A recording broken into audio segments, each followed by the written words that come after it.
gusto kong talakayin yung tinatawag na insulin resistance. Ano nga ba yan? Ano yung role na ginagampanan yan sa pagkakaroon ng mga metabolic diseases? Ano yung mga metabolic diseases? Yan yung high blood pressure, pinaka-common po yan sa lipunan nating mga Pilipino. Nandyan din yung diabetes, of course. Very, very common yan na nagdudulot din eventually ng kidney disease. Nandami natin nababalitaan ng mga kapatid na batang-bata pa nadadialysis na. Yung iba is because of autoimmune conditions pero karamihan ay dahil lamang sa lifestyle. And then of course, nandyan yung mataas yung cholesterol, yung fatty liver, very common din po yan mga kapatid. And in the Western world ngayon, siya na yung leading cause ng liver failure, hindi na po alcoholic liver disease. Yung uri ng liver failure na dahil sa pagkain lamang. Good news kahit na, kumbaga nakakatakot, no? Dahil ngayon nga po, especially may crisis ngayon, wala tayong extra resources. Ang dami nang kailangan pang asikasuhin para sa regular na gastusin. Idagdag pa dyan, syempre, yung pagkakaroon ng sakit, mga gamot na kailangan bilhin, yung mga pagkaka-ospital, ano po yung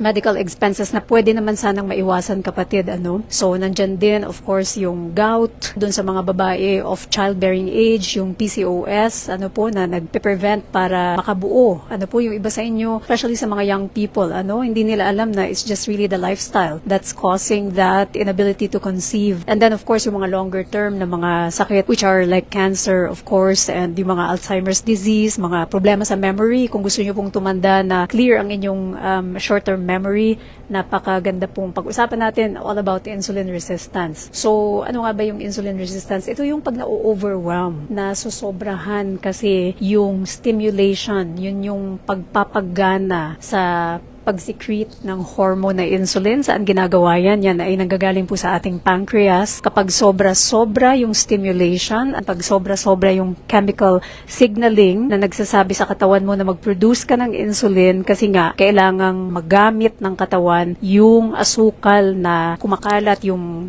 level ng asukal na nasa dugo natin, then ang nangyayari po dyan pag na-overwhelm. Bakit na-overwhelm? Kasi lagi-lagi. Pag lagi-laging nasa-stimulate yung insulin, dumarating sa point na hindi na po siya nagre-respond. So pag hindi na po siya nag-respond, ano po yung mangyayari? Yun na nga po yung insulin resistance. And yung insulin resistance, ito yung responsible dun sa mga estadong nabanggit ko na.